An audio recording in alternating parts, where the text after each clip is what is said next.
Hello, my friends. Today is August 17th, and this is Markets Weekly. So this past week was a great week in markets. We basically surged every single day, and looking at the S&P 500 have completely wiped out our panic selling in the first 2 weeks of August. Now, this type of basically vertical move is pretty uncommon in markets, so I think that's reason for caution. Now, today, let's talk about three things. First, let's talk about some of the good data we got the past week that contributed to the upward surge in markets. Secondly, as you all know, I think public policy is the most important driver of asset prices. And finally, we got some policy proposals from Harris.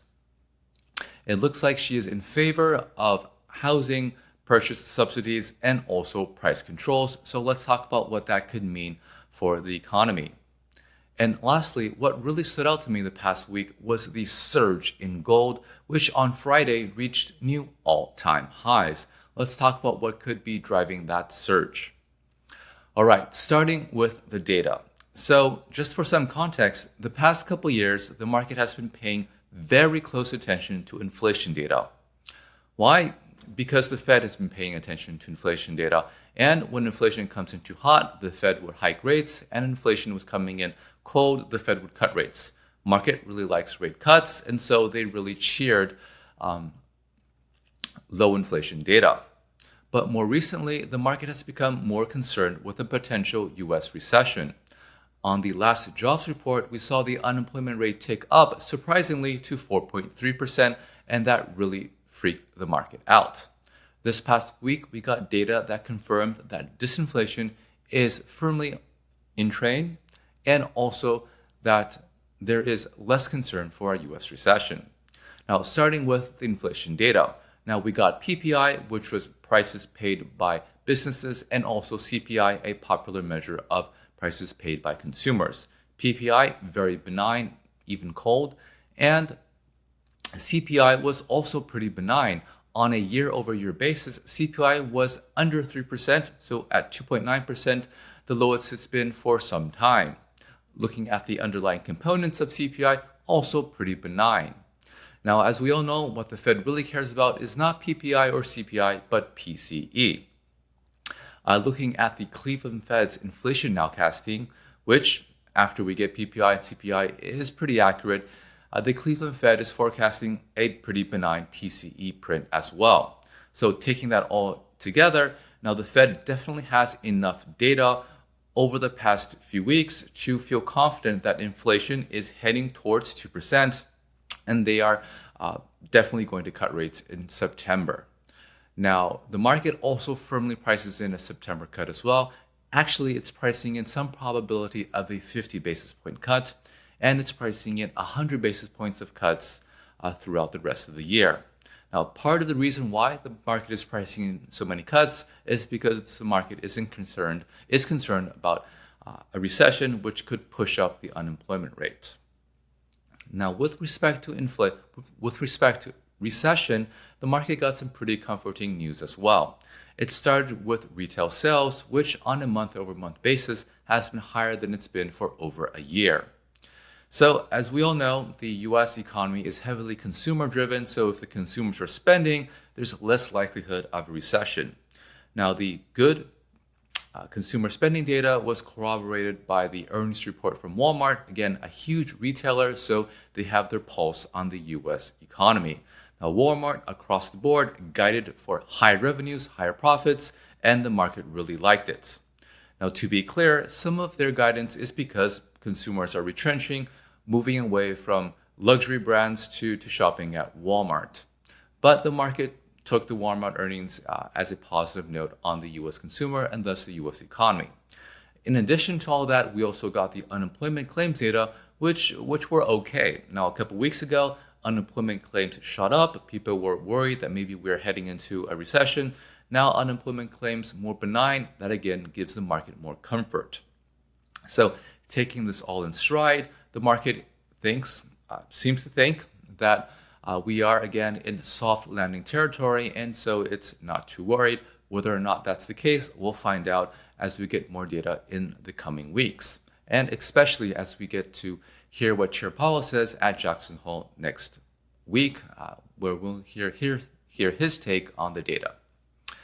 All right, now the second thing that I want to talk about is Kamala Harris's economic proposals. Now, Vice President Harris hasn't done a lot of interviews, but now she did do a big speech last week talking about her solution to the housing crisis in the US and to inflation. As regards to housing, she proposes a $25,000 subsidy to new home buyers. As to high prices, she's subscribing to the theory of basically greedflation. That is to say, inflation is in part driven by the corporate greed, and so maybe we could have some kind of federal price gouging law that sets limits on basically some form of price control. Again, we really won't know the details at this moment. It's just an idea. Now, on the housing front, yes, for sure, if you give everyone who wants every new home buyer $25,000 to buy a new home, that's going to stimulate home construction. Obviously, it's going to boost demand because people can now have more money to spend on a new house, and so we'll also have new houses built. But also note, though, that if you suddenly give all these new home buyers $25,000, well, that's a sudden and very quick increase in the demand for housing, and it takes time to build new housing. Supply of housing, you need materials, you need labor, you need a whole bunch of regulations, to so forth, permits and so forth. So that supply is going to come online gradually, but the demand is much faster. So that's very likely going to drive house prices even higher. Now, I think in general, if you have prices that are too high, two solutions. You have either less demand or more supply. Now, looking at US states, for example, in Texas, it's much easier to build than in other states. So when house prices rise, you have a whole bunch of builders come in, build hundreds of thousands of houses, and home prices stabilize or go down. In contrast, a state like California, where there's a lot more regulation when it comes to building, home prices go up and they keep going up and become increasingly unaffordable. Now, this type of legislation increases demand without addressing any of the supply constraints, so it's likely just going to lead to higher prices. But yes, at the end of the day, you will get more houses built. Although it's not clear whether or not they will be more affordable, because even though you have $25,000 more in subsidies, maybe the house price also goes up a lot as well. So, but again, if you are a home builder, this is great news. Now, the second proposal that's a lot more controversial is price controls. Now, historically, governments have used price controls basically today and for thousands of years as a solution to inflation. Professor John Cochrane had an interesting blog post the past week on the Roman Emperor Diocletian, who I think around 300 BC had a tremendous inflation problem. So what he did was what we're doing right now, price controls. Back then, so the Roman Empire was running out of money to pay its soldiers, and they really needed the soldiers to prop them up. So they did what was the most commonsensical thing to do. They basically debased their currency by basically giving soldiers coins with less and less silver content. Now, to be clear, back then, their understanding of the economy was not super sophisticated, so maybe they actually didn't know that by simply printing more coins, they would cause inflation. In any case, by printing more coins with lower silver content to pay the soldiers, obviously that contributed to a lot of inflation. Now, the emperor's solution was, well, he knew that, if you have too much supply, that pushes prices down. But he seemed to think that higher prices were the result of bad people being greedy. For example, traders buying low in some region of the empire, taking their stuff, putting them on ships and sailing elsewhere to sell at higher prices. And he thought that was a bad thing. And so he put down this edict, which we see here, that basically set limits as to how a wide range of prices could be, from goat legs to beef and so forth. It was actually quite comprehensive. And being the Roman way and how things were back then, if you violated this, it was not a fine, it was death. So price controls enforced by capital punishment. Now, that obviously didn't make things better because, well, if you put a limit as to how high prices can go, then a lot of people just won't sell. All those traders he complained about that would buy low in one part of the empire to sell high elsewhere, well, they just stopped coming because, well, they didn't have any profit to make, so they would stop coming, and of course that made shortages even worse and made inflation even worse as well. But we really don't have to look past back a couple thousand years to see why price controls is a bad idea. We can just look at actually back in U.S. history, President Nixon also imposed price controls, thinking that it would at least temporarily dampen inflation ahead of his election. That was not successful. As we know, afterwards we had tremendously high inflation. And we can also look across the world to Venezuela, where they also, President Maduro over there also imposed price controls as a way to limit inflation. And what that led to was very, very long lines to grocery stores and acute shortages in everything. Because when you can't make a profit because you can't sell at the price that you want to sell, then you just don't sell it at all, and so you end up with shortages. Another way to think about this is suppose there were price controls on the price on your salary. Let's say that you could not make more than $10 an hour. Obviously, if you want people to work more, then you want to pay them more. But if you limit how much you can pay them, say to $10 an hour or even say $5 an hour, you get fewer people working.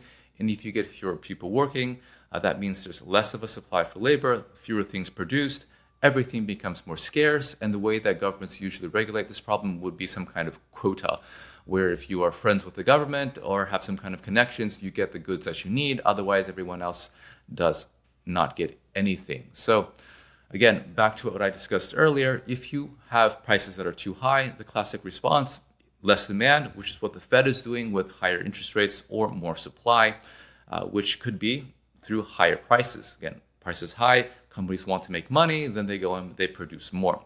Classic market mechanism.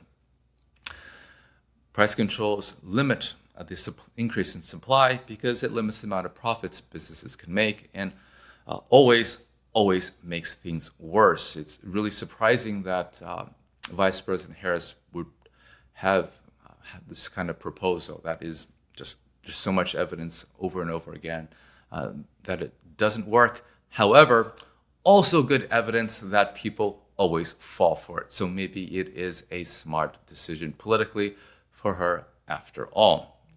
That being said, all this needs to be implemented through Congress, and right now it's just merely an aspirational idea, and I think it's concerning as to what Harris presidency could be.